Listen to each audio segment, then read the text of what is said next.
지식과 즐거움을 찾아 떠나는 책여행, 책 읽는 토끼.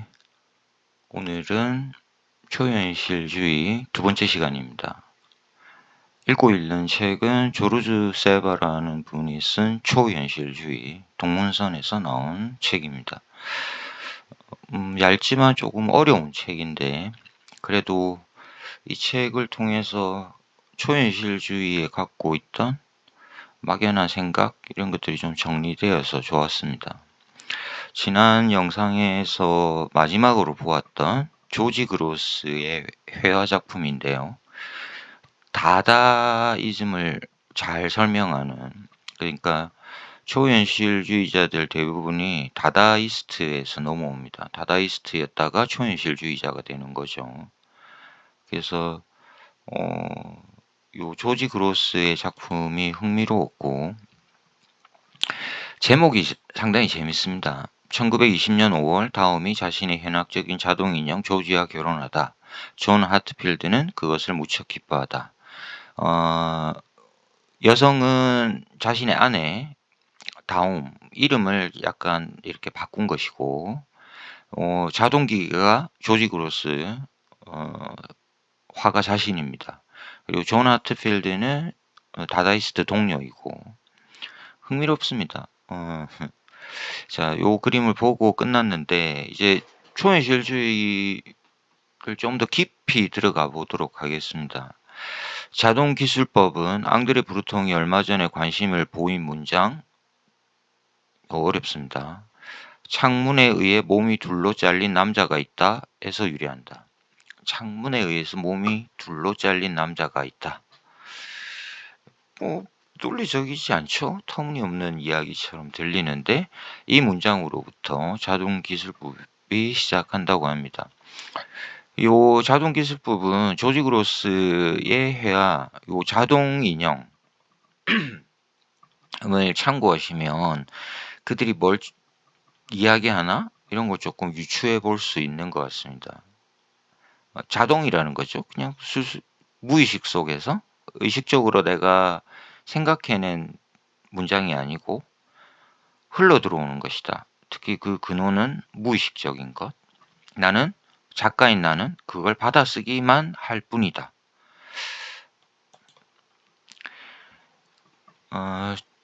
조르세바의 이야기입니다. 그는 1918년 말이나 1917년 초에 이 자동기술 메시지를 들었는가? 들어서 이 창문에 의해 몸이 둘로 잘린 남자가 있다 라는 문장을 썼는가? 받아쓰기를 했는 건가? 확실한 것은 바로 그 시기에 예기치 않은 어떤 사건이 브루통에게 큰 충격을 주었다라는 것이다. 그래서 제가 이 책을 찾으면서 큰 충격이 뭘까 찾았는데 별로 내용은 없더라고요. 자, 다시 조르주 세바 작가의 이야기입니다. 이 책에 역사전 사건인 초현실주의는 그 세기에 함께 진행되었던 미래파, 입체파, 다다, 마르크스 레닌주의, 실존주의 같은 보다 편협한 경향들을 넘어서서 낭만주의나 계몽주의 철학의 차원과 비교할 만한 차원에 이르렀다. 그래서 초현실주의가 위에 얘들을 다른 문해운동들, 사상, 이론들, 사회적 운동을 뛰어넘어서서 낭만주의나 계몽주의 같은 큰 범위로 확장되었다라는 이야기인 것 같습니다. 이것도 굉장히 저한테는 좀 새롭게 다가왔습니다. 초현실주의가 그만큼 강력한 힘을 가지고 있나? 특히 마르크스 레닌주의라는 것보다 더 크게? 이건 조금 고민해 볼 문제인 것 같습니다. 자, 그들은 객관적 우연이라는 이름으로 그들의 일상적 실존에서 일어나는 충격적인 우연성을 말하고 있었다. 여기에 되게 흥미로운 이야기가 나왔는데요. 우선은 일상적인 실존 이건 뭐 넘겨버리고 우연성만 조금 생각해 보면, 지금 사진에서 보는 것은 아주 유명한 사진입니다. 사진 중앙에 앉아 있는 분을 아마 알아차릴 수 있을 것입니다. 네, 아인슈타인입니다. 고전 물리학을 정립한 특수 상대성 이론, 일반 상대성 이론을 통해서 고전 물리학을 세운. 그래서 20세기는 누가 뭐라고 해도 과학혁명의 시대죠. 이건 뭐 부정할 수 없을 것 같습니다. 과학이 훨씬 더 우리 삶에 깊이 들어와서 이 세계를 변화시켰다.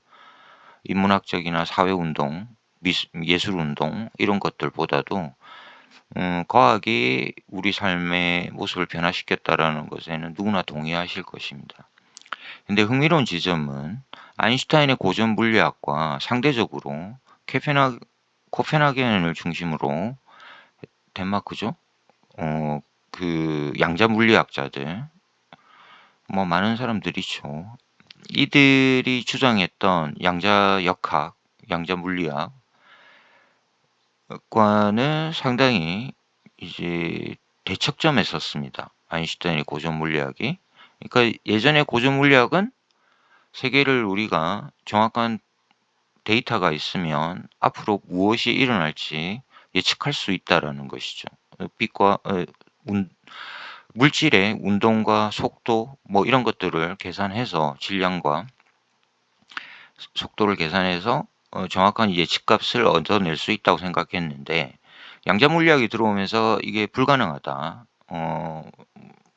쪼갤 수 없는 아주 최소 단위의 그 양자적 단위의 퀀텀으로 들어가면 그 움직임은 우리가 전혀 예측할 수 없게 되고 오히려 이들의 사건 이벤트는 우연에 의해서 정확히 이야기하면 확률에 의해서 드러난다라는 것입니다. 그래서 아인슈타인은 죽을 때까지 이 양자 물리학자들이 말한 우연성, 확률성 이런 것들에 대해서 부정했다고 합니다. 그래서 제가 좀 흥미롭게 보는 거는 이 초현실주의자들이 뭐 과학적 지식이 많지는 않았지만 20세기에 벌어질 이 우연에 대한 중요함을 이들이 본능적으로 알아차렸다라는 겁니다. 이게 굉장히 흥미로운 것이고 나자라는 작품 앙드레 브루통의 이 초현실주의 대표작 소설입니다. 요거 한번 보시면 위에 게 조금 설명이 가능합니다. 어느 날 세차게 내리는 비를 맞으며 혼자서 걸어가는데 어떤 젊은 여자가 먼저 내게 말을 건네길래 함께 걸었다. 그런데 그 여자가 느닷없이 자기가 가장 좋아하는 시, 그죠? 남자가 좋아하는 시, 골짜기에 잠자는 사람을 암송해 주었다. 그것은 정말 뜻밖이고 전혀 있을 법하지 않은 일이었다.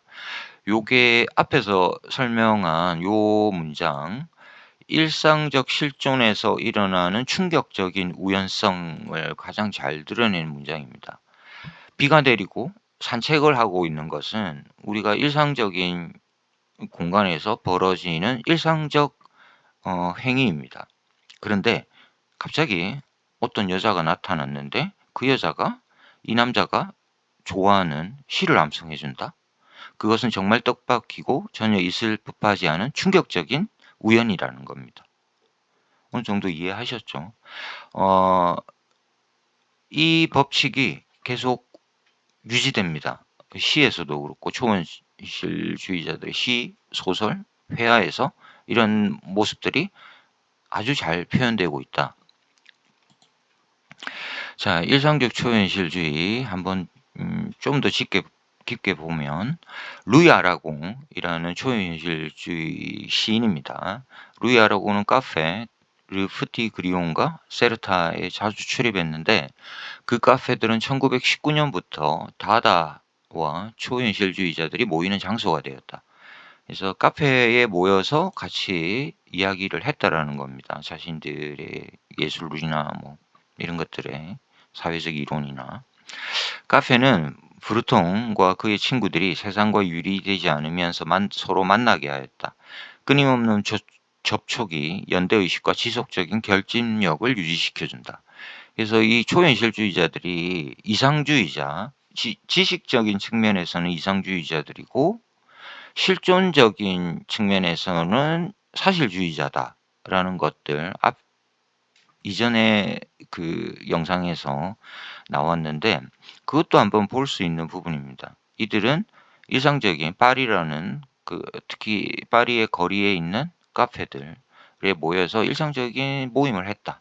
그런데 이들이 대화했던 것은 굉장히 또 비현실적인 이상주의적인 이런 이야기들을 했다. 자, 초현실주의자들 중에서 가장 주목해야 될 두 시인이 아라곤과 브루통입니다. 실질적인 이 초현실주의자들의 리더였다고 합니다. 특히 브루통. 이들의 두 사람의 강한 개성은 20년대 일상적 초현실주의에 활기를 주었다. 그 후 카페에 성실하게 출입한 것은 그룹의 정신을 강화시킬 필요성과 동시에 수장 앙드레 브루통이 모두에게 행하는 거부할 수 없는 매력 때문이었다. 예, 앙드레 브루통이라는 이 청년, 초현실주의자 청년, 초현실주의 선언을 했었죠. 이 리더의 매력이 이 그룹을 이끌어가는 동력이 되었다. 사진 속에 왼편이 앙드레 브루통, 오른쪽이 루이 아라공입니다. 루이 아라공의 시는 제가 보지는 못했습니다. 아쉽게도. 왜 한국에 번역된 게 있는지도 모르겠는데. 근데 프랑스사를 지성사를 보면 루이 아라공이 상당히 많이 등장합니다. 그래서 이름은 알아둘 필요가 있는 그런 시인이고 나이가 들었을 때의 루이 아라공의 모습입니다. 그래서 이 사진을 보면 참 젊었을 때의 모습과 나이가 든 모습에 이런 것들이 좀 해서 좀 애처로운 느낌이 듭니다. 아, 나이를 든다는 거는 참 힘든 일이구나. 자, 루이 아라공 초현실주의자 시인이고 커뮤니스트입니다. 프랑스 공산당에 가입을 했는지는 정확히 모르겠네요. 자, 자동기술법 계속 이어가겠습니다. 이 자동기술법은 혼자서도 하고 또 그룹으로도 행해집니다. 한 사람이 한 시인이 어떤 문장을 던지면 그 던져진 문장을 가지고 또 D 시인이 그 시를 이어가기도 합니다. 이런 방식으로 자동기술법이 되고 초현실주의 시들의 비밀은 바로 자동기술법 속에 속해 있다. 중복되고 있었고 겉으로 보기에는 이성의 통제에서 벗어난 문장들을 종이 위에 재빨리 스케치하는 것에 국한된다. 빠르게 써야 된다고 합니다. 생각을 하면 안 되고 받아쓰기를 하는 거니까. 그런데 이 조르주 세바라는 작가는 결국 이것이 이 자동기술법으로 쓰여진 시가 실패한 것 아닐까라는 의심을 갖게 됩니다. 결국 브루통은 특별한 방법이 없다는 것과 자동기술법의 적용은 전혀 자동적이지 않다라는 사실을 인정하기에 이른다. 그 노후 나이가 좀 먹어서 이 이야기를 어느 책에서 했던 것 같습니다. 그리고 오늘날 상황은 복잡해졌다. 실패했다라는 거죠, 결론은. 그렇지만 또 문학사에서 대단히 중요한 역할을 했기 때문에 이 시들을 살펴볼 필요는 있습니다. 자장이라는 시의 첫 문장입니다. 물방울에 갇힌 우리는 단지 불멸하는 동물들이다. 요걸 읽어보시고 이미지를 한번 떠올려 보십시오. 물방울에 갇힌 우리는 단지 불멸하는 동물들이다. 이게 논리적으로는 맞지 않죠. 이런 이야기를 하면 저 사람 미쳤나? 아마 그럴 겁니다. 일상적인 언어 방식은 아니죠. 그런데 이것도 잘 볼 부분들이 있는데 이런 문장은 1919년처럼 그 부조리하고 장엄한 특징으로 더 이상 우리를 놀라게 하진 않는다. 그 후부터 자동기술법은 우리의 역사에 오랫동안 흔적을 남기고 우리의 기억 속에 침투되며 우리가 말하는 방식에 꽤 많은 영향을 끼치고 있다. 잘 생각해 보시면 우리가 이런 앞뒤가 맞지 않는 이야기들 이런 이야기들이 현대 일상생활에서는 상당히 은유적으로 상징적으로 많이 표현됩니다. 그래서 시중에 나오는 젊은 21세기 대한민국의 청년들의 시집을 사보면 이런 식의 표현들이 많이 있더라는 것을 발견할 수 있습니다. 이게 이제 초현실주의자들 시인들이 이 100년 뒤, 100년이 흐르고서 우리들한테 끼친 영향들이죠. 우리는 더 이상 뭐 이런 것들을 받고 충격을 받지 않는다고 이야기하고 있습니다. 또 한편의 시를 보죠. 반사판 없는 거울인데 이거는 브루톤과 역시 또 초현실주의자 그룹에서 중요한 세 번째 중요한 수포라는 시인입니다. 브루톤과 수포가 같이 만든 시인. 터무니없습니다. 읽어보면 논리적으로 맞지도 않고. 그러나 왠지 모르게 뭔가 의미성을 전달해주고 이 시에 이끌려 들어간다. 자, 읽어보겠습니다. 우리는 사순절의 끝무렵이다. 우리의 뼈는 한 그루 나무처럼 어릴 적 욕망들이 깊이 잠들어 있는 사례의 연속적인 여명 사이로 비친다. 허약함은 극단적이다. 어제도 우리는 수의 재료 가게 앞을 지나가면서 신기한 껍질들 위로 미끄러졌다. 무슨 말인지 잘 모르시겠죠? 저도 이거 몇 번을 반복해서 읽어봤는데 모르겠습니다. 무슨 말인지는. 그런데 하나의 클루, 실마리는 찾아볼 수 있는 문장이 마지막 문장입니다. 어제도 우리는 수의 재료 가게 앞을 지나갔다. 이건 이해할 수 있죠. 뭐 공예품 뭐 가게 뭐 이런 거겠죠. 가게 앞을 지나가는데 신기한 껍질들 위로 미끄러졌다. 이거는 충격적인 기적적인 사건입니다. 그러니까 일상 속에서 벌어지는 충격적인 우연성을 초현실주의자들이 계속해서 이야기한다. 요 실마리는 잡을 수 있다라는 거죠. 자, 제가 가장 좋아하는 나자, 앙드레 브루통의 나자라는 초현실주의 소설에서 제가 가장 좋아하는 문장입니다. 한번 읽어보겠습니다. 나는 밤에 숲속에서 벌거벗고 있는 어떤 예쁜 여인을 만났으면 하고 늘 간절히 바랐다. 보다 정확히 말하자면 이런 소망이란 한번 표현하게 되면 더 이상 아무 의미도 없게 되므로 나는 그런 여인을 만나지 못한 것이 몹시 후회스럽다고 말할 수 있다. 자신의 욕망에 대해서 털어놓는데 숲속에 밤에 길을 걷다가 우연히 기적적으로 어떤 충격적인 사건을 만나고 싶다. 그것이 지금 발가벗고 있는 어떤 예쁜 여자입니다. 근데 이런 소망을 말하게 되면 아무 의미도 없이 없는 허무한 것이 되어버리고 그래서 초현실주의는 결국 이 허무주의로 귀착되는 부분도 분명히 있습니다. 근데 이제 우리가 왜 초현실주의를 바라보고 또 감상하고 하느냐면 요 뒷부분인 것 같습니다. 나는 그런 여인을 만나지 못한 것이 몹시 후회스럽다. 이거는 좀 더 이미지를 확장시키면 만약에 초현실주의 시인들과 화가들이 하려고 했던 것이 일상을 변화시킨다라는 랭보의 주장과 마르크스의 세계를 변혁시킨다라는 이 두 가지 이론을 결합시켰다. 일반적으로 그렇게 이야기를 하거든요. 그렇게 보면 일상 속에서 내가 숲길을 걷다가 지금 예쁜 여자라고 등장시킨 이것은 자신들이 꿈꾸는 이상주의일 수 있습니다. 세계를 변혁시킨다라는 것.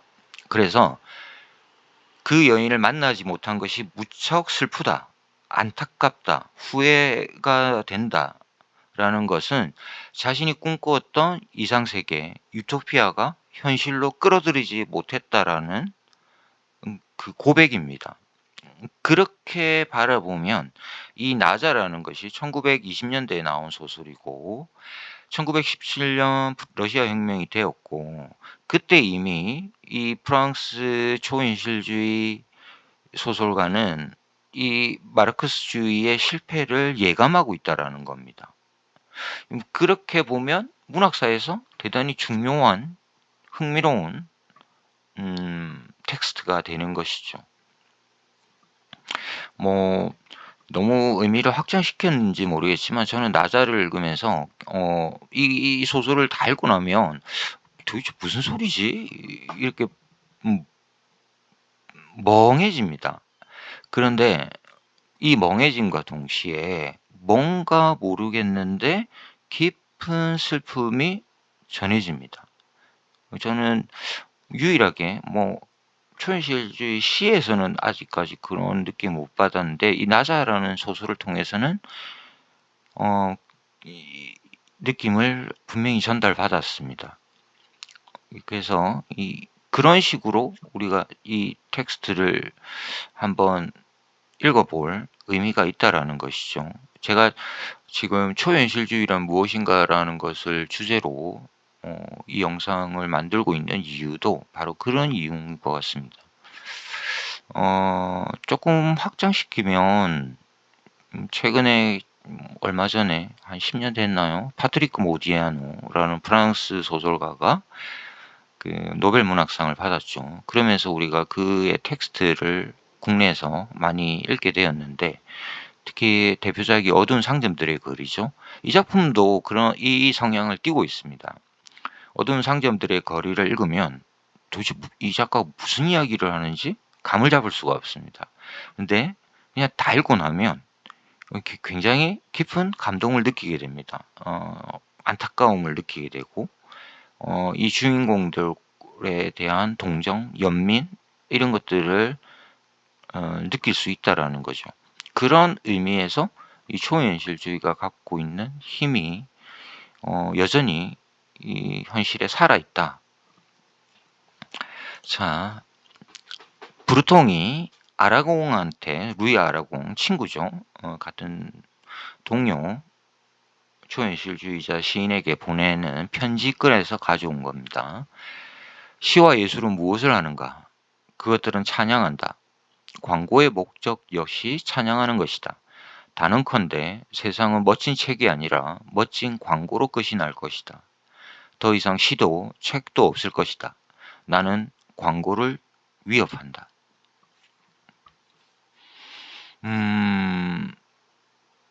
이거는 터무니없는 소리가 아니죠.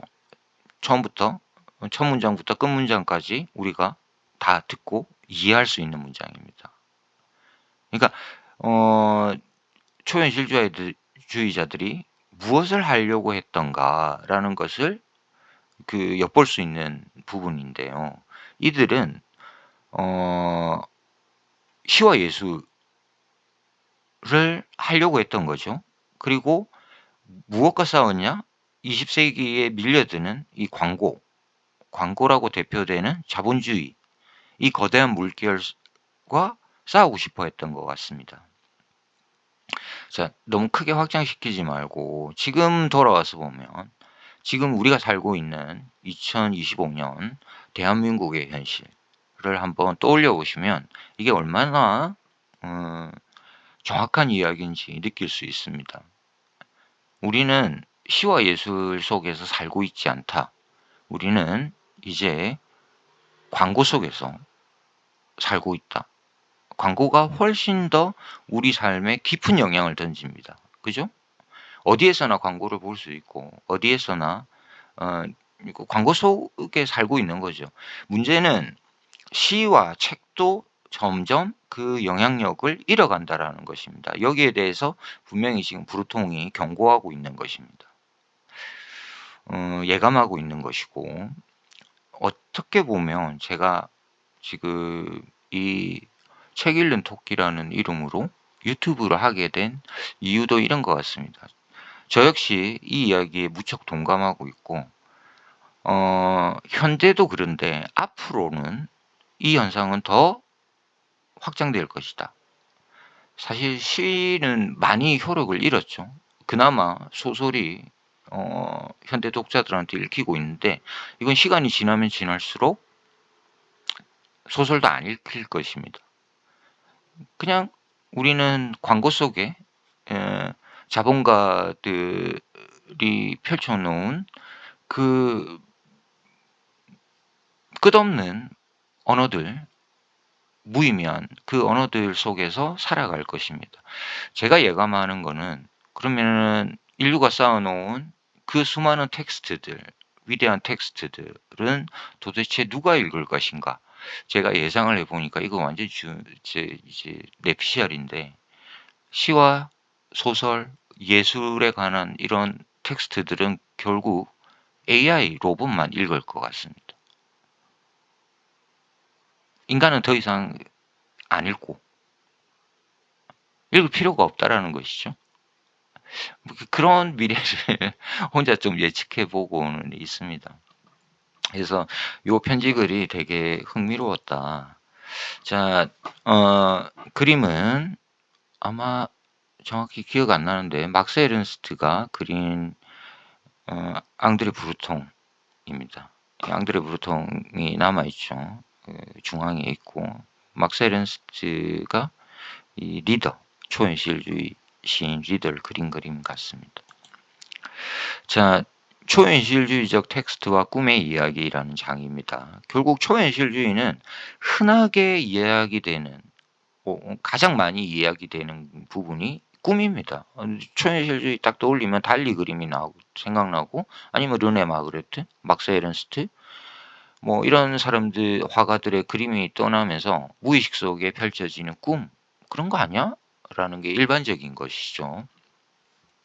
그리고 실제로 사실은 이 꿈이 굉장히 큰 영향을 미치고는 있습니다. 그리고 꿈하면 이 시기에 나왔던 위대한 유럽의 두 심리학자의 이름을 자연스럽게 떠올리게 됩니다. 한 사람은 지그문트 프로이드고, 또 한 사람은 칼 융입니다. 이 두 사람이 꿈을 바라보는 시선은 조금씩 다르다고 합니다. 제가 뭐 심리학에 대해서는 잘 모르지만, 그런데 이 초현실주의자들이 그리는 꿈의 내용도 사실은 칼융적인 것이 있고 지그문트 프로이드적인 것이 있다고 합니다. 요거는 좀 깊은 내용이라서 제가 요 정도만 소개하고 넘어가겠습니다. 그리고 루이 아라공 이 시인이 발표한 선언문도 꿈의 물결이라는 제목이 있었다. 꿈이 중요하다.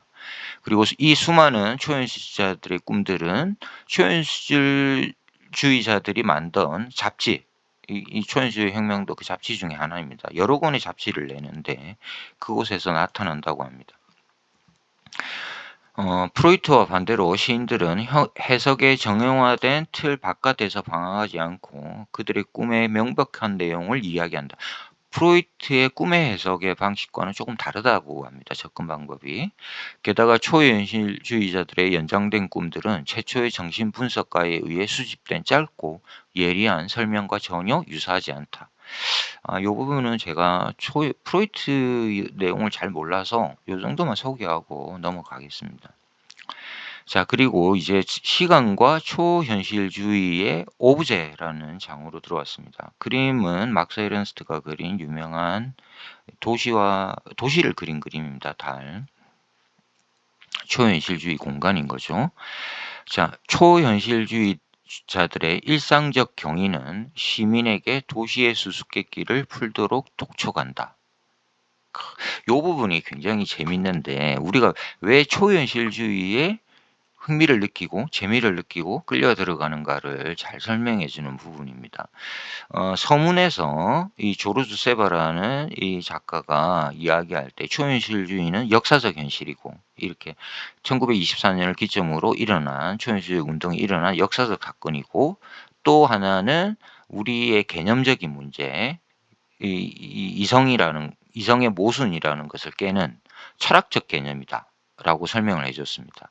그리고 세 번째가 상상이다라고 했는데, 이 상상은 도시의 수수께끼를 찾고 고장난 시계가 있는 곳에서 우리가 느끼는 상상이다라고 구체적으로 이야기하고 있습니다. 요 부분입니다. 그래서 도시의 수수께끼 속에 끌려 들어간다. 그래서 초현실주의자들은 자연이라는 공간, 산이 있고 바다가 있고 뭐 우리가 자연, 낭만주의자들은 자연의 경이로움을 노래한 사람들입니다. 이 한 세기 전에. 반면에 20세기에 들어와서 일어난 이 초현실주의 운동에서 주목해야 될 공간적 배경은 자연이 아니라 도시라는 겁니다. 흥미롭습니다. 초현실주의자들은 거리를 산책하거나 정면에 구멍을 내어 만든 골목길을 사사시 뒤지거나 기념물 주변을 어슬렁거리거나 길 모퉁이에서 우발적 사건의 바람을 포착하면서 입구를 발견한다. 자, 요거를 이제 조금 구체적으로 한번 보면, 내가 만약 소설을 쓴다 그러면 이런 경우죠. 주인공 A가 집을 나서서 도시의 한 거리로 들어갑니다. 거기는 기념품들을 파는 상점들의 거리일 수도 있고 사람들이 모여있는 카페, 술집 이런 공간일 수도 있습니다. 이런 길모퉁이, 골목길을 걸어 다니다가 굉장히 충격적인 우발적인 사건을 만나게 된다라는 거죠. 요 우발적 사건이 일어나야지 초현실적인 공간이 되어버립니다. 요게 일상적 사건에서의 충격입니다. 우연성이고. 자, 도시라는 공간을 보죠. 제가 초현실주의자들은 자연보다는 도시라는 공간에 더 주목한다. 여기에 초현실주의자들 화가, 특히 화가들한테 큰 영향을 미친 위대한 선배 화가가 등장합니다. 그가 바로 조르주 데 키리코입니다. 이탈리아 작가 이름이죠. 이탈리아. 1917년 그가 형이상학작이라고 불렀던 외부와 내부를 그림으로 그렸다. 그래서 데 게리코는 형이상학을 그린 회화 작가로 미술사에 이름을 올립니다. 좀 어렵죠. 나중에 뭐 이게 추상 미술로 가게 되는 그 앞 그림들인 거죠. 초현실주의자들은 도시의 일주가 사회적이고 기능적인 행위라기보다는 수수께끼 같은 인문적 경험임을 마음속 깊이 확신하고 있었다. 사회적이고 기능적인 게 아니고, 도시 우리가 뭐 도로를 건설하고 뭐 하수도를 정비하고 이런 게 아니고, 그 공간 내에서는 우리가 이성적으로는 받아들일 수 없는 충격적인 사건이, 수수께끼 같은 일들이 일어나는 공간이라는 겁니다. 그러면서 그렸던 그림들이 이런 그림들입니다. 도시이고 거리이고 사람들이 눈에 보입니다. 이 그림들의 초현실주의자들이 환호합니다. 여기에 깊은 영향을 받았다. 루이 아라공입니다. 시인. 내게 있어 파리는 멋진 건축의 놀이가 되었다. 파리라는 곳은 뭐 여러 가지 이 건축사적인 의미가 있는 시대적인 건축들을 볼 수 있는 공간이죠. 우리는 불안해하지 않고 불꽃으로 된 건물에서, 거대한 수족관에서 산다. 역시 초현실주의 시인다운 이야기입니다. 기리코의 그림이고, 대기리코. 자, 특히 이 초현실주의 화가 중에 위대한 화가 르네 마그리트는 이 대기리코의 영향을 직접적으로 받았다고 고백합니다. 1922년에 그린 대기리코의 사랑의 노래, 이 복자를 보고 자신은 화가가 되기로 결심했다고 합니다. 대기리코가 나를 예술의 세계로 이끌었다. 이 사랑의 노래가 바로 이 유명한 그림입니다. 수수께끼 같은 그림이죠.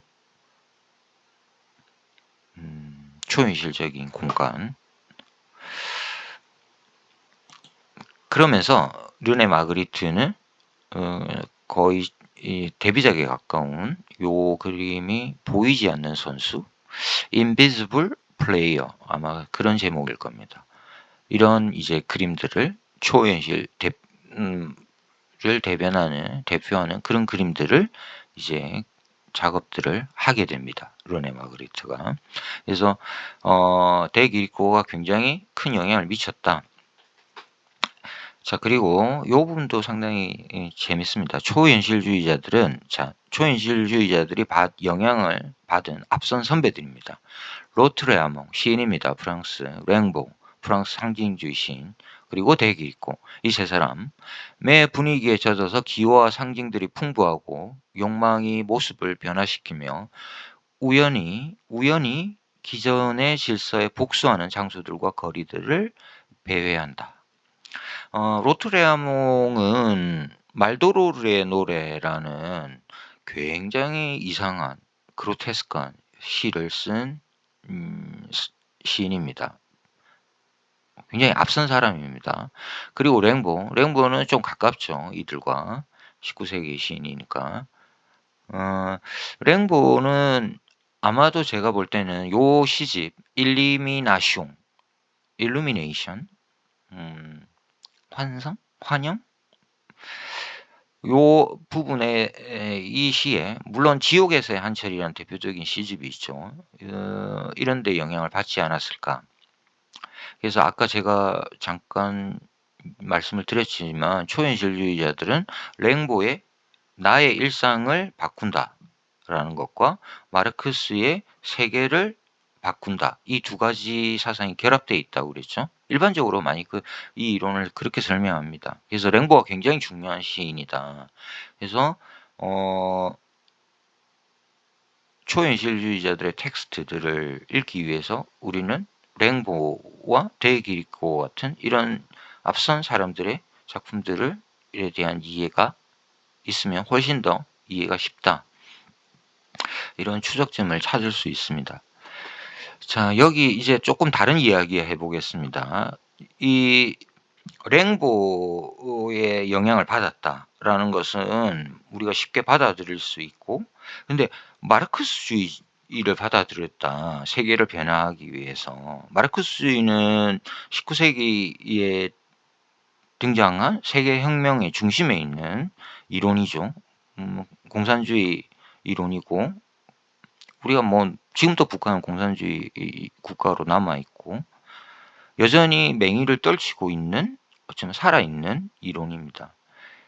여기에 초현실주의자들이 이 이론을 어떻게 받아들였을까? 이걸 한번 볼 수 있는 부분인데요. 만약 1848년의 혁명이 낭만주의의 시인을 열광시켰다면 대다수 문인들이 비난했던 1871년의 파리 공민의 경우는 더 이상 그렇지가 못했다. 낭만주의 시인들이 대표적으로 이제 1848년의 혁명, 이건 좀 이야기를 할 필요가 있는데, 그냥 이렇게 생각하시면 됩니다. 예, 이게 1848년 2월 혁명, 프랑스에서는 일어납니다. 그러면서 이제 그 왕이 이제 완전히 이 왕으로 대표되는 구체제가 앙시앙 레짐이 무너지는 해입니다. 그리고 이제 보통선거가 이루어지죠. 물론 뒤에 루이 보나파르트 3세가 등장하면서 다시 왕정복구가 되어버리죠. 황제가 되어버리니까 오히려 뭐 그런 것도 있지만 어쨌든 처음으로 이 혁명을 통해서 시민들이 뽑는 보통 사람들 이걸 뽑힙니다. 아무튼 자, 여기에 프랑스만이 아니고 이 해에 독일도 그렇고 헝가리도 그렇고 이탈리아도 그렇고 여러 나라들이 크고 작은 혁명들을 겪게 됩니다. 이 혁명에 대부분의 시인들이 동감했다. 그런데 한 30년이 지나서 23년 1871년 그 유명한 파리 코뮌이 일어났을 때, 파리 코뮌은 제가 지난번 영상에 잠깐 올렸으니까 참고하시면 되고, 한 두 달 됐나요? 오래 못 갔습니다. 세계에서 처음으로 사회주의 이론을 가지고 세운 사회주의 정부입니다. 그러니까 1917년 러시아 혁명보다 무려 한 50년 가까이 앞서서 파리의 사회주의 정부, 자치정부가 들어섰다라는 거죠. 물론 보수 세력에 의해서 진압되긴 합니다. 그런데 여기에 이 문인들, 이 예술가들이 이 혁명에는 그렇게 동감하지 못했다라는 이야기입니다. 잘 기억을 떠올려 보니까 쿠르베 있죠. 사실주의의 대가 화가. 쿠르베가 파리 공면에서 굉장히 이제 적극적으로 활동했다고 하는데, 이가 뭐 전부를 이야기하는 것 같지는 않은데 대다수가 파리 공면에는 사회주의 혁명은 아니지 않나? 라고 생각했던 것 같습니다. 노동자들. 마르크스가 1818년생이죠. 그죠?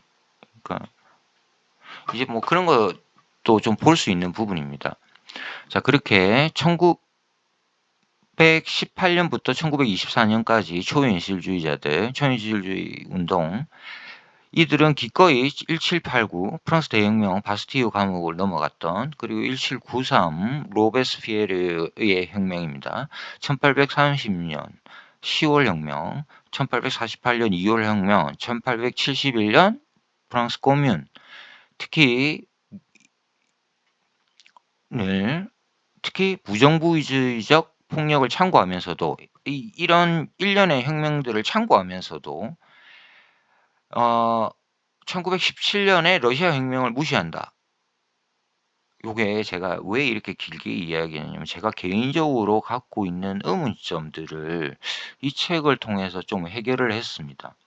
저는 그냥 초현실주의 운동이 랭보와 마르크스주의 이론을 결합시켜서 이렇게 나와 세계를 바꾸는 이런 급진주의적인 정치적 운동의 이 성격도 띄었다라고 알고 있었는데, 근데 뒤에 이루어지는 초현실주의에 대한 논의들을 보면, 특히 미술사에서 미술을 공부하시는 분들이 이야기하면 이런 이야기들이 완전히 배제되어 있습니다. 그냥 배제되어 있고, 아까 이야기했던 프로이드와 뭐 칼융, 이런 심리학적인 꿈의 이야기, 그러니까 초현실주의가 르네 마그리트나 달리, 막스 에른스트, 이런 대표적인 초현실주의자들의 그림을 설명하면서 꿈으로 이야기로 막 그친다라는 거죠.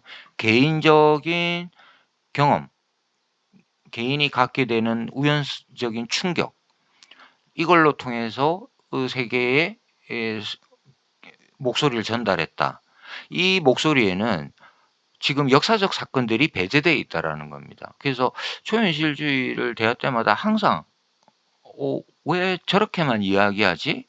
이라는 의문을 가졌습니다. 근데 요 책을 읽고 어느 정도 이해를 했다라는 겁니다, 제가. 이 초현실주의자들이 19, 18세기 말부터, 정확히는 1789 프랑스 대혁명부터 파리 공명까지 이어지는, 요걸 전체로 프랑스 혁명사라고 그러죠. 여기에 대해서는 어느 정도 동감하지만 1917년 러시아 혁명까지는 안 간다라는 겁니다. 자, 예를 들면 르네 마그리트도 대표적인 그 코뮤니스트인데 벨기에 공산당에 가입을 했습니다. 그럼에도 불구하고 이들은 러시아 레닌이 정권을 잡은, 특히 그 이후에 이루어지는 스탈린주의, 이 소련은 받아들이지 않았다라는 거죠. 아마 이런 영향들이 미술을 공부하시는 분들, 특히 이게 좀 쉬우니까 요런 부분들, 역사적 배경을 그냥 배제하고 그냥 꿈만 이야기하는 거 아닐까? 라는 추측을 개인적으로 해봤습니다. 좀 이야기가 깊어졌죠. 뭐 어쨌든 이 공간은 제가 뭐 책을 소개하는 의미도 있지만 제가 개인적으로 갖고 있는 미스터리들을 좀 찾아가는 그런 공간으로 활용하고 있기 때문에 제가 좀 헛소리를 해도 이해해 주시기 바랍니다.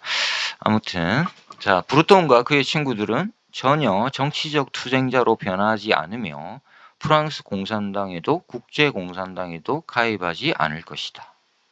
조르스 세바가 이렇게 이야기를 했고, 이 책에서.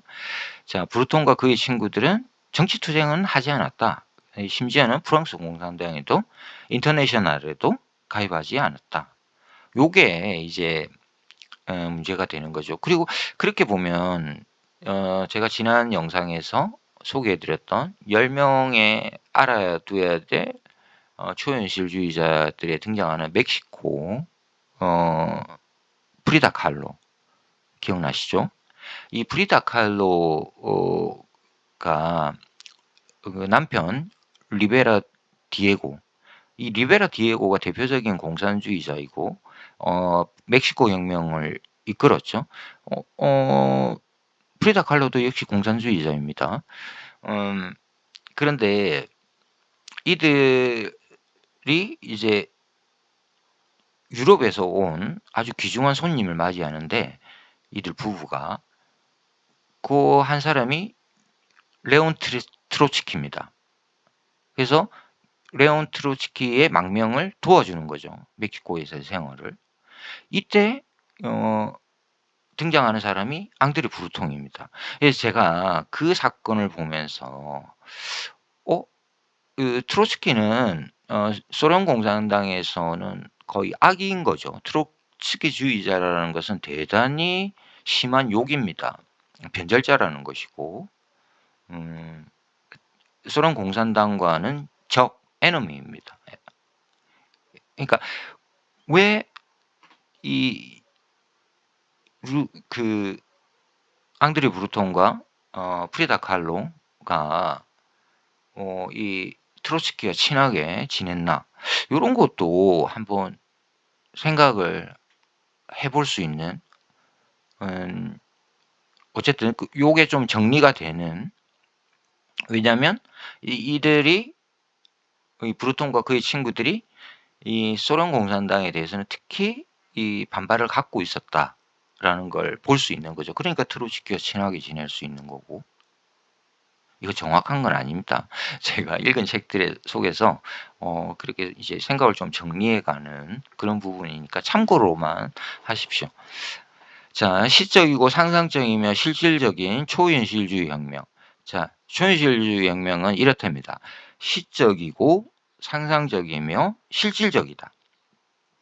그런데 산문적이고 정치적이며 비현실적인 또 다른 혁명과 항상 경쟁할 것이다. 그러니까 초현실주의 혁명은 어떤 혁명과 경쟁하냐면, 대표적인 게 이제 러시아 혁명입니다. 여기서 보면 이 러시아 혁명이 어떠냐면 산문적이고 정치적이며 비현실적이랍니다.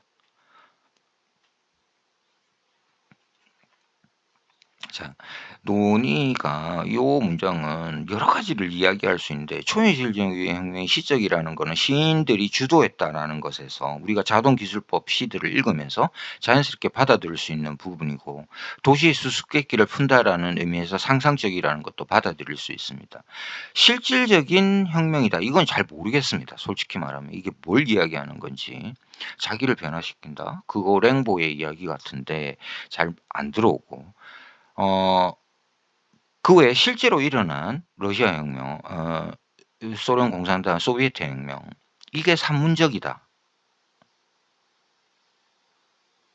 공산당 선언으로 비롯된 여러 가지 이야기들, 자본론, 그런 이야기 같죠? 산문적이다라는 건. 이 혁명에서 가장 중요한 테스트, 자본론과 공산당 선언. 이게 산문으로 이루어져 있으니까 맞는 것 같은데. 정치적이다. 자, 자르를 무너뜨리면서 레닌이 권력을 쥐는 상황, 정치적이죠. 그런데 요게 문제입니다. 그 혁명이 비현실적이다? 유추를 해보면 소비에트가 꿈꾸었던 프롤레타리아 독재를 통해서 완전한 형태의 공사주의 혁명으로 간다라는 것이 비현실적이다, 이야기인 것 같습니다. 이 혁명과 항상 경쟁할 것이다. 제 해설이 지금 해석이 맞는지 안 맞는지 모르겠지만, 아무튼 저는 좀 이렇게 받아들이고 있습니다.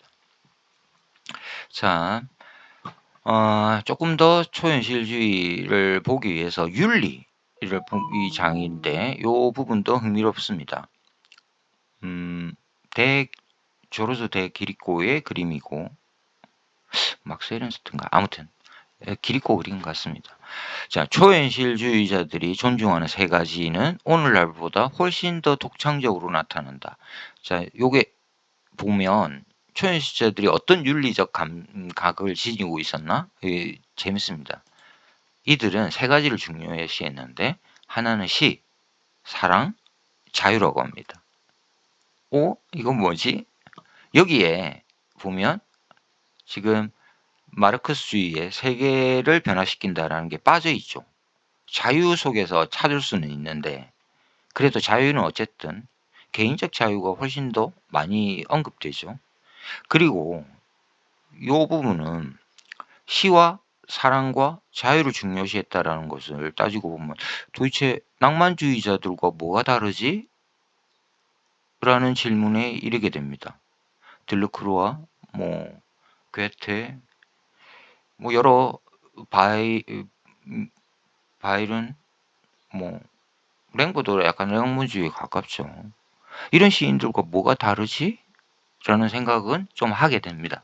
물론 이제 이걸 표현하는 방식에서는 자동기술법이라는 혁신적인 방법을 동원한 건 맞고, 근데 그들이 추구했던 유토피아, 이상주의적 이론이 시와 사랑과 자유라는 것에서, 이거는 제가 왜 이렇게 길게 이야기하냐면 시와 사랑과 자유는 낭만주의적인 것이고 로맨틱한 것이고, 로맨틱에는 혁명주의적인 사상이 당연히 들어가 있습니다. 빅토르 위고를 보면 알겠지만. 그런데 어쨌든 이거는 현대에 들어와서는 이러한 생각들은 부르주아지적인 성향으로 훨씬 더 잘 드러난다라는 겁니다. 아마도 초현실주의자들의 그림이 지금도 이렇게 미술 시장에 나오면 고가로 정말 초현실적인 금액으로 팔리는 걸 보면 이 자본가들의 기호에 맞다라는 거죠. 제가 좀 너무 심하게 이야기하나요? 이걸 좀 읽을 수 있다. 자, 그런데 또 초현실주의자 윤리에 여러 윤리 강령이 있더라고요. 이거 조르주 세바가 뽑아놨는데 제가 흥미로운 부분들 한두 가지만 뽑아봤습니다. 세 번째인데, 초현실주의자는 기자라는 불명예스러운 경력을 선택할 수 없다. 왜냐하면 공허하고 추잡한 생각들을 폭로하는 언론은 특히나 스포츠맨으로 대중을 바보로 만든다. 이 부분은 아까 시와 책이 이제 더 이상 읽히지 않고 광고의 언어 속에 파묻힐 것이다 라는 이 이야기와 거의 동일하죠. 그런데 여기서 이제 탁 꼬집고 이제 비판하는 대상이 이 소위 말하는 언론, 저널리즘입니다. 초현실주의자는 기자라는 직업, 이런 직업에는 뛰어들지 않는다. 흥미로운 지점은 요 시기에 1920년대잖아요. 24년 초현실주의 선언이 일어난 게 요 시기에 해밍웨이가 파리에 있었습니다. 로스트 제너레이션을 대표하는 작가. 이 해밍웨이가 토론토 스타의 기자로서 특파원으로서 파리에서 일하게 되죠. 그렇게 되면 해밍웨이는 불명예스러운 경력을 가진 작가다. 이들이 만났는지 안 만났는지는 약간 애매한데 지나치면서 만났을 겁니다. 아마도 그 당시의 예술, 그걸 잘 볼 수 있는 영화가 미드나잇 인 파리입니다.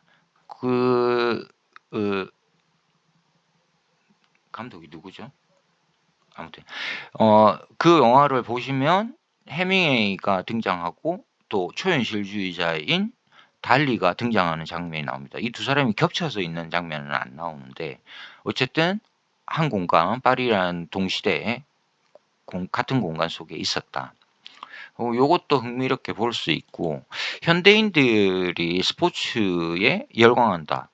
이건 말할 거 없죠. 제가 요즘 좀 주목하고 있는, 저는 개인적으로 스포츠를 막 이렇게 보진 않지만 야구라는 종목을 좋아하고 요즘 이정우가 이 야구 선수죠. 자이언츠 그 샌프란시스코 자이언츠 메이저리그에서 뛰고 있는데 이 이정우의 뉴스는 좀 주목해서 보고 있습니다. 그를 응원하고 있고 이게 왜 그런지는 잘 모르겠는데 설명할 건 있는데 아무튼 이정우가 좀 잘했으면 좋겠다. 그래서 어, 경기가 일어날 때마다 이정우가 안타를 쳤나 안 쳤나 이런 걸 좀 바라보고 있는데 요 부분을 읽으면서 스포츠면을 보면 바보가 되나? 이런 생각을 좀 해봤습니다. 자, 6번입니다. 초현실주의자들의 윤리. 초현실주의자들의 비수능주의, 수능하지 않는다라는 거죠. 공식적인 수상과 의뢰를 금지한다. 1954년 베니스 비엔날레에서 회화 부분에 그랑프리를 받은 막스 에른스트는 그 초현실주의자 그룹에서 제명되었다고 합니다. 제가 이거 읽으면서 제가 첫 번째 영상에서 누가 중요한 상을 받았는데 쫓겨났다. 그게 달리다라고 이야기했는데 정정하겠습니다. 지금 보니까 막스 에른스트군요. 54년. 그러니까 1968혁명이 일어나기 전까지 보통 초현실주의 운동이 지속되었다라고 이야기를 하니까 그때까지라고 보면 54년에 이제 막스 에른스트도 나이가 꽤 됐죠. 중년 작가인데 아무튼 이때도 이 상을 받으니까 넌 안 돼. 이러면서 요거 되게 엄격하죠. 의외로. 자, 이들의 사랑입니다. 시와 사랑과 자유를 중요시했다 그랬죠. 부부관계나 미래보다는 궁정풍의 연애나 낭만적 정열에 더 가까운 초현실주의적 사랑. 그러니까 제가 아까 이야기했었잖아요. 이 시와 사랑과 자유를 중요시한다라는 점에서 이게 낭만주의자와 뭐가 다르지? 라는 의문은 여기서 나왔습니다. 일상이라는 수평적 차원과 경이라는 수직적 차원을 혼합한다. 이거 제가 아까 반복해서 이야기했습니다. 도시의 길거리를 걷다가 어떤 부르통의 이야기하면 숲을 걷다가 벌거벗은 예쁜 여자를 만난다. 이게 경이라는 겁니다. 자, 이게 흥미로운 지점은 브루통이 이때 썼을 때 이 나자라는 영화 소설에도 나오는데 결혼을 한 상태이고 주인공이 그러면서도 또 이 나자라는 여성과의 로맨스에 푹 빠져듭니다. 그러니까 아무런 도덕적인 구속을 받지 않고 일부일처제 결혼 제도라는 그런 것과 상관없이 그냥 자유로운 연애를 해버립니다. 이걸 지금 이렇게 이야기하고 있는 것 같습니다. 자, 브루통은 라파이에트 거리에서 나자를 만나 해바라기 밤의 창조자인 그녀와 함께 레알 거리를 산책한다. 그때 일련의 기적들이 시작된다. 제가 위에서 말씀드렸죠. 일상이라는 수평적 차원, 경이라는 수직적 차원. 자, 이제 여기서 초현실주의자란 무엇인가 라는 제목으로 이 영상을 하고 있는데 여기에 대한 결론을 이 책의 결론으로 대신해 보도록 하겠습니다. 자, 1845년 이후부터 많은 비평가와 작가, 미술가는 초현실주의의 죽음을 선언했다. 더 이상 초현실주의는 이제 끝났다. 이런 이야기죠. 그 이후에는 뭐가 나타났냐? 다른 운동들과 새로운 이름들의 자리를 내줬다고 합니다. 초현실주의는 끝나고 다른 운동들이 드러났다.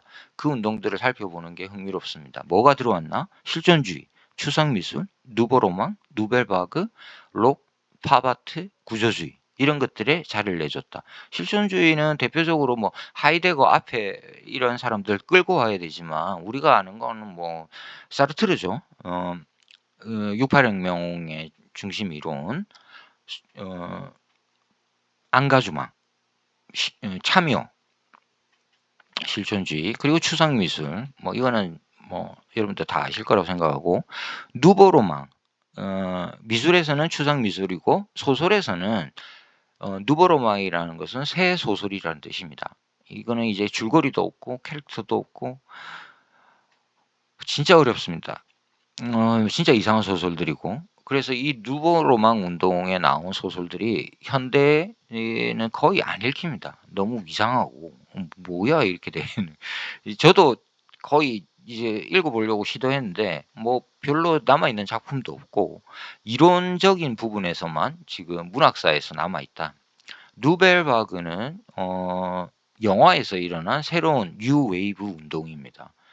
이때는 뭐 제가 영화는 잘 모르는데 뭐 내 무덤에 침을 뱉어라? 뭐 아마 누벨바그 대표작인 것 같은데 제가 이거 헛소리일지도 모르고 아무튼 이런 그 새로운 운동이 영화에서 일어났고 음악 대중에서는 락이라는 대중음악이 이제 전 세계를 뒤흔들게 되죠. 엘비스 프레슬리.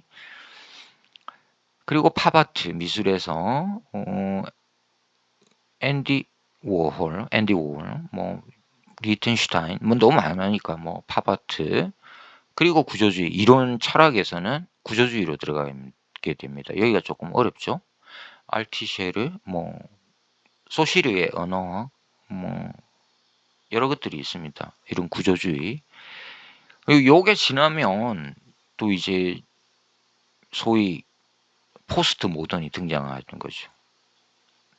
아무튼 자 거기에 이제 초현실주의가 있었다.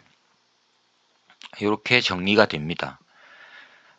다다이스트들과 초현실주의자들은 프랑스적인 혹은 부르주아적인 고급 취향을 조롱하며 문학가와 저널리스트들을 욕하였다. 우리가 앞에서 봤습니다. 그러나 이 허무주의자들은 능동적이었고 이 즐거운 테러리스트들은 자동기술법과 오브제, 시를 창조했으며 사유의 객관적인 논리를 실험했다.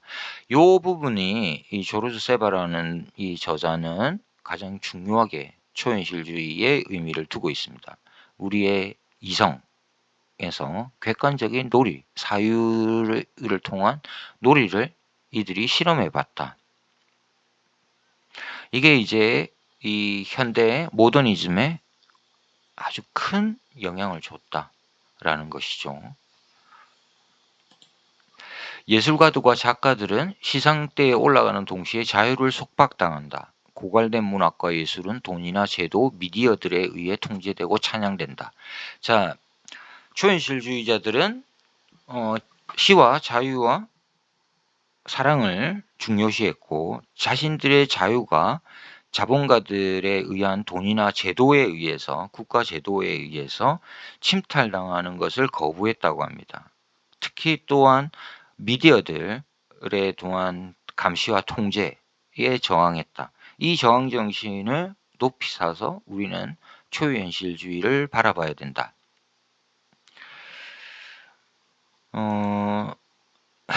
사진은 작년에 우리 문단에 아주 큰 경사가 났습니다. 한강 작가가 노벨 문학상을 받았죠. 제가 요 텍스트 위에 텍스트 문장을 읽으면서 한강 작가의 미래가 어떻게 될까 한번 예측해 봤습니다. 자, 시상대에 올라가는 동시에 작가들은 자유를 속박당한다고 합니다. 여기에서 이 굴레에서 자유로운 작가들이 얼마나 될까 한번 떠올려 보실 필요도 있습니다. 상을 받은 이후에 더 훌륭한 작품들을 내는가 이걸 이제 한번 볼 수 있다라는 거죠. 제가 개인적으로는 한강 작가를 좋아하고 이 작품들을 좋아하는데 한강 작가가 좀 더 현대 소설 그 이론에 맞는 훌륭한 텍스트가 나오기를 지금 기다리고 있습니다. 뭐 상 받은 지 이제 몇 개월 되지도 않았는데 너무 급하게 필요는 없고 제가 볼 때는 한 4, 5년 내에 좋은 작품이 나오지 않을까 그런 기대를 갖고 있습니다. 근데 최근에 뭐 이제 신작이 나왔는데 그거는 에세이더군요. 그래서 제가 보지는 않습니다. 에세이를 냈다라는 거는 제가 감히 추정해 보건데 출판사에서 빨리 책을 좀 내자라고는 독촉에 밀리지 않았을까? 뭐 미리 썼을 수도 있지만 그래서 아까 제가 그 기억나시죠? 초현실주의자들이 막스 에른스트가 그 비엔날레에서 베니스 비엔날레에서 맞죠? 회화 대상을 받으니까 그룹에서 제외시켜 버렸다. 자유. 여기에 좀 철저히 이 초현실주의자들이 뛰어든 건 맞는 것 같습니다. 자, 이렇게 여러 가지로 이제 초현실주의자들을 살펴봤습니다.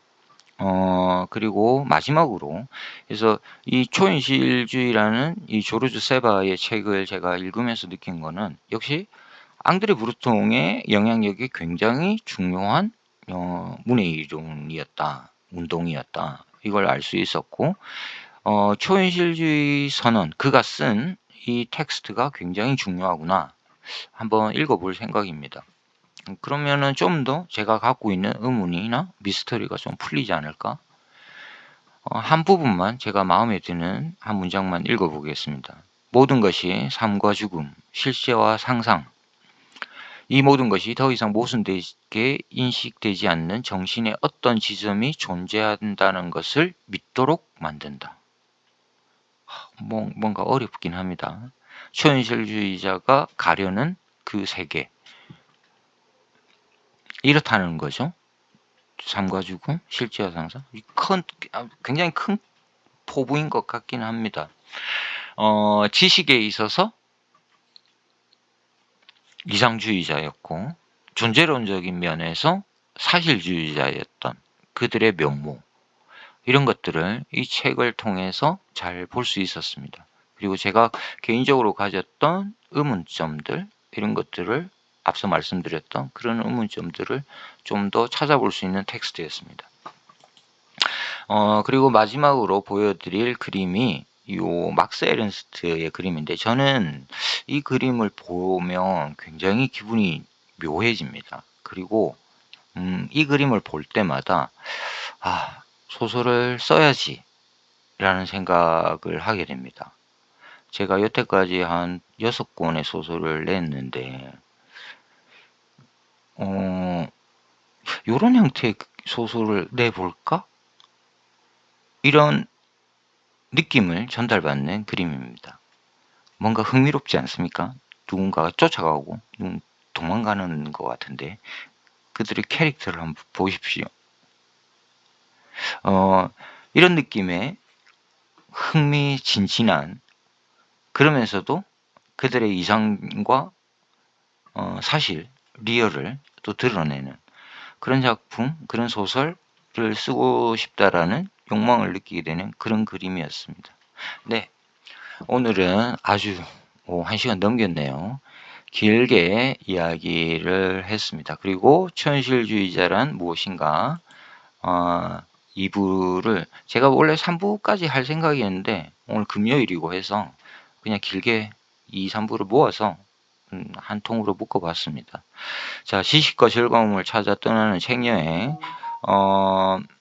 이 영상을 보시고 좀 더 궁금하신 분들은 초현실주의라는 요 책의 조르주 세바를 참고하시면 되고, 또 그림들, 초현실주의자들의 그림과 다다이스트들의 그림이 모인 이런 책들을 참고하시면 좋을 것 같습니다. 네, 긴 시간 들어주셔서 무척 감사합니다.